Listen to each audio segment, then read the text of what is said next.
Good morning to everybody. Welcome to my channel. आज नया topic लेकर आपका सामने central plant screening checklist. Central plant screening है कितना टाइप का होता है मैं पहले आपका साथ शेयर करना चाहता हूँ। एक्चुअली स्क्रीनिंग है दो टाइप का है। नंबर वन है primary deck screen, secondary deck screen. Primary deck screen का पर्पस है जितना 0 to 5 mm है, मतलब अंडर 5 mm साइज है, पूरा सेंट्रल रेटेंस में जाएगा, सेंट्रल रेटेंस बंकर में जाएगा। 5 to 10 mm जो पार्टिकल साइज है वो हार्थ लेयर में जाएगा, मतलब हार्थ लेयर बंकर में जाएगा। 0 to 5 mm में सेंट्रल रेटेंस बंकर जो रहेगा उसमें स्टोरेज होता है, वहाँ से कैरी करेगा सेंट्रल रेटेंस बंकर। नंबर टू है सेकेंडरी डक स्क्रीन का जो बंकर रहेगा उससे हार्थ लेयर बंकर में कैरी करेगा। एक्चुअली ये वो जो 10 mm पार्टिकल साइज है ब्लास्ट पड़ने बंकर में जाएगा। अभी ये स्क्रीनिंग का आज का टॉपिक है स्क्रीनिंग का check list. Primary deck screen, secondary deck screen है। अब प्रिवेंटिव शटडाउन लेते टाइम में जो जो काम करता है उसका आइडेंटिफिकेशन, जो मेंटेनेंस का रेगुलर जो मेंटेनेंस होता है उसको मेंटेनेंस से अवॉइड करने के लिए हम लोग जितना रनिंग में कर सकते हैं उसका प्रॉब्लम सॉल्व कर सकते हैं और रनिंग में करना, जो प्रॉब्लम नहीं होगा प्रिवेंटिव शटडाउन में करना। रेगुलर चेकलिस्ट एक ही है। स्क्रीनिंग का पास है जहाँ जहाँ अपना प्रोडक्शन प्रोड्यूस होने का जो पार्ट है वहाँ ग्रेजिंग है, हमेशा रोटेट, जो जहाँ रोटेट हो रहा है शाफ्ट का पास कहीं भी है वहाँ ग्रेजिंग प्रॉपर होना चाहिए। नंबर वन है ग्रेजिंग प्रॉपर होना चाहिए हर एरिया पे, मतलब है primary screen second screen area. Number two है यही है स्क्रीन, प्राइमरी डक स्क्रीन है होल्स पैक हो जाता है उसको हमेशा क्लीनिंग रखना है। जितना 0 to 5 mm पार्टिकल है नीचे आ रहा है कि नहीं है चेक करना है। नंबर वन है प्राइमरी ग्रीजिंग, नंबर वन है। नंबर टू है primary deck screen area. Number three है secondary screen deck area. Number four है drive side non drive side है वहाँ एरिया कंडीशन है। प्राइमरी डक एरिया का जितना मतलब है बोथ ऑफ साइड है एरिया कंडीशन है, ऐसी ही है सेकेंडरी डक एरिया, वहाँ भी बोथ ऑफ साइड है एरिया कंडीशन है। उसके बाद है वहाँ जैक्रस्ट जहाँ रहेगा, जैक्रस्ट एरिया चेकलिस्ट देखना है। जैक्रस्ट प्रॉपर गैप है कि नहीं है उसका, जैक्रस्ट का जो ड्राइव साइड है वी बिल्ट रहता है उसका कंडीशन क्या है, वहाँ ग्रीजिंग प्रॉपर हो रहा है कि नहीं है ये सब देखना है। उसके बाद है नीचे डिस्चार्ज गेट जो रहेगा, डिस्चार्ज चूट का जो गेट रहेगा वहाँ का कंडीशन क्या है, वहाँ से ब्लास्ट फर्नेस से जाने वाला कन्वेयर है वहाँ कन्वेयर कंडीशन क्या है, वो एरिया में टेल पुली का कंडीशन क्या है, ये सब देखना है। SF1 बिल्ड से जो मटेरियल डिस्चार्ज हो रहा है वहाँ से जैक्रस्ट नीचे तक है जितना अपना हैंडलिंग करना है ये सब स्क्रीनिंग एरिया रिलेटेड वर्क्स हैं। वहाँ जहाँ जहाँ क्रिटिकल कंडीशन है एवरी टाइम में वहाँ आप लोग हैं आइडेंटिफाई मतलब है जो प्रॉब्लम आता है उसको आइडेंटिफाई करना चेक लिस्ट का थ्रू है। इसलिए और एक बार देख लेते हैं। मेन है प्राइमरी डक का कंडीशन है, वो होल्स पैक हो रहा है कि नहीं, कंटिन्यू नॉर्मल स्क्रीनिंग हो रहा है। अगर वाइब्रेशन बढ़ाना होगा तो मोटर का वाइब्रेशन बढ़ा के उधर इम्पेलर जो रहेगा उसका वाइब्रेव फेडर का स्पीड कंट्रोल करके स्क्रीनिंग का वाइब्रेशन चेंज करना। प्राइमरी जो डक स्क्रीन का एरिया है यही बोला जाता है। नंबर 1 में primary deck screen area checklist बनाना है बोथ अप साइड। नंबर 2 में secondary deck area both up side देखना है, मतलब सेकेंडरी डक एरिया कंडीशन है। नंबर 3 है जैक क्रशर का जो वहाँ एरिया है बोथ अप साइड है, drive side non drive side है, वहाँ जितना चेकलिस्ट बनाना है आइडेंटिफिकेशन पॉइंट का थ्रू है वो चेकलिस्ट वहाँ बनाना है।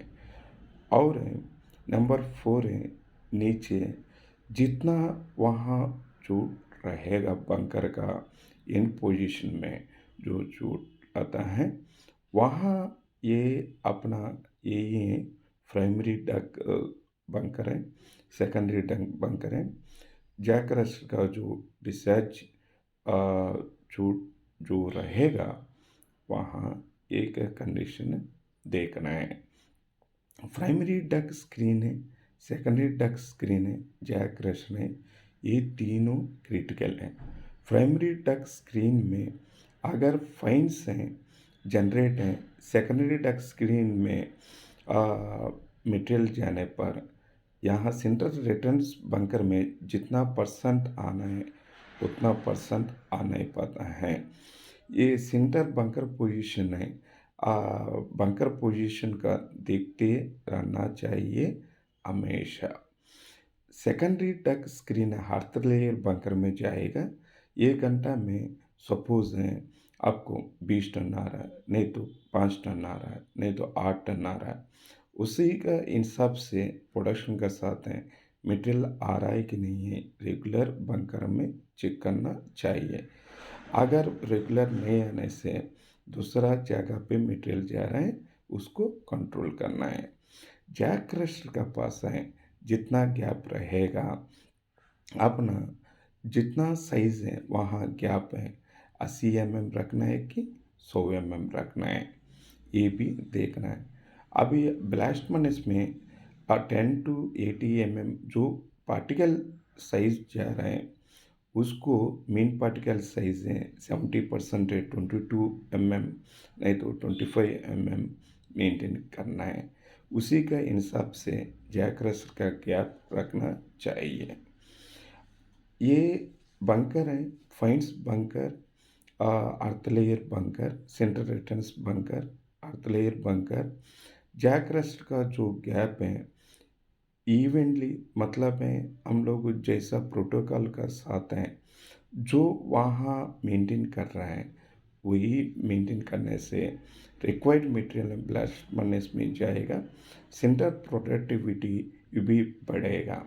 मतलब एरिया वाइज चेकलिस्ट का थ्रू जाने पर अपना सेंटर प्रोडक्टिविटी बढ़ेगा। यही मटेरियल फर्नेस में जाने पर फर्नेस का प्रोडक्टिविटी बढ़ेगा, कोक रेट भी घटने का चांसेस रहेगा।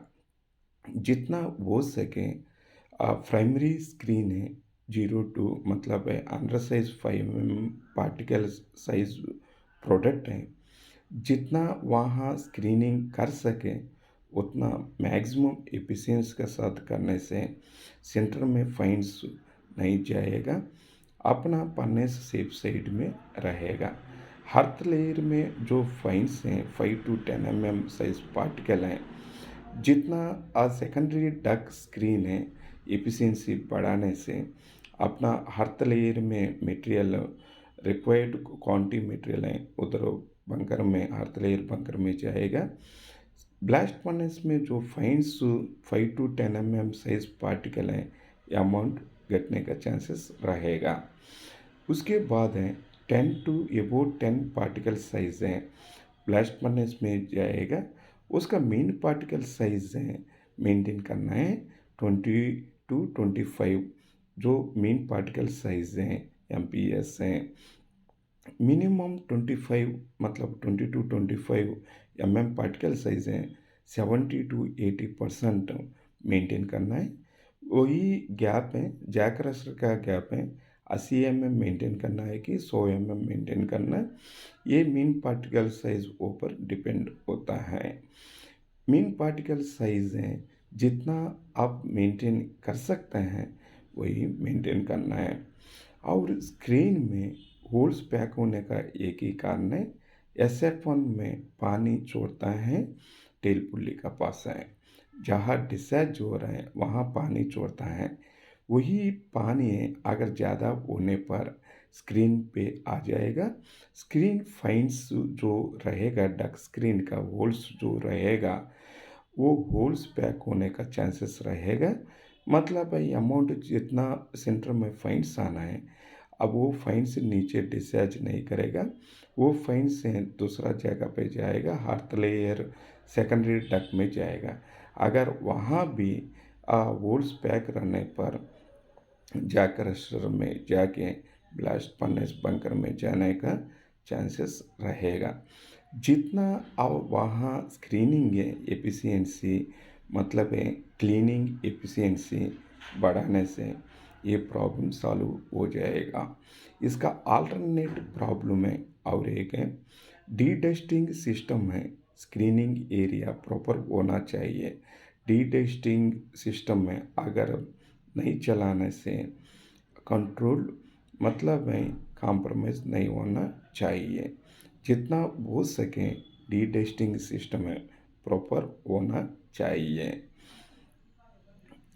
और एक बार देख लेते हैं मेन चेकलिस्ट यही देखना है primary deck area primary duck system जो चल रहा था उसको प्रॉपर होना है। सेकेंडरी डक सिस्टम जो drive side non drive side है जो एरिया का कंडीशन है जो जहाँ सिस्टम चल रहा है वो प्रॉपर होना चाहिए। नंबर 3 है जैक रस्टर एरिया। जैक रस्टर में वहाँ वाइब्रेशन का साथ है मोटर जो वहाँ वी बिल्ट है जो रहेगा उसका एफिशिएंसी जैक रस्टर का एफिशिएंसी देखना है। जैक रस्टर का जो गैप रहेगा वही गैप है आप मेंटेन करना है। ब्लास्ट फर्नेस का मीन पार्टिकल साइज का अनुसार है। जितना वहाँ 70% मेंटेन करना है वही 70% है 20 to 25 पार्टिकल साइज है। जितना वहाँ मेंटेन कर सकें उतना मेंटेन करने का गैप यहाँ रखना है। फाइन्स बंकर जो सेंटर रिटर्न्स हैं वो बंकर वहाँ जाम नहीं होना चाहिए। ऐसी है हार्थ लेयर बंकर है और डिस्चार्ज नीचे एंड पोजीशन है। जो भी कन्वेयर है ये फाइन्स वहाँ जाके वो टेल पुली का पास है जाम करने का चांसेस रहेगा उसका चलते बेल्ट भी बंद हो जाता है। अगर बंकर में फाइन्स कम होने पर अभी नीचे बॉटम मतलब है ग्राउंड फ्लोर में मटेरियल आ रहा है कि अभी दूसरा जगह पे जा रहा है एवरी टाइम मॉनिटरिंग करना है। ऐसे ही करने से सेंटर में फाइन से कम होने का चांसेस रहेगा। फर्नेस प्रोडक्टिविटी बढ़ने का चांसेस रहेगा। उसका साथ है फ्यूल रेट भी घटने का चांसेस रहेगा। यही चेकलिस्ट का थ्रू है मतलब है आप मेंटेन करने से अपना ये प्रॉब्लम सॉल्व हो जाता है। धन्यवाद।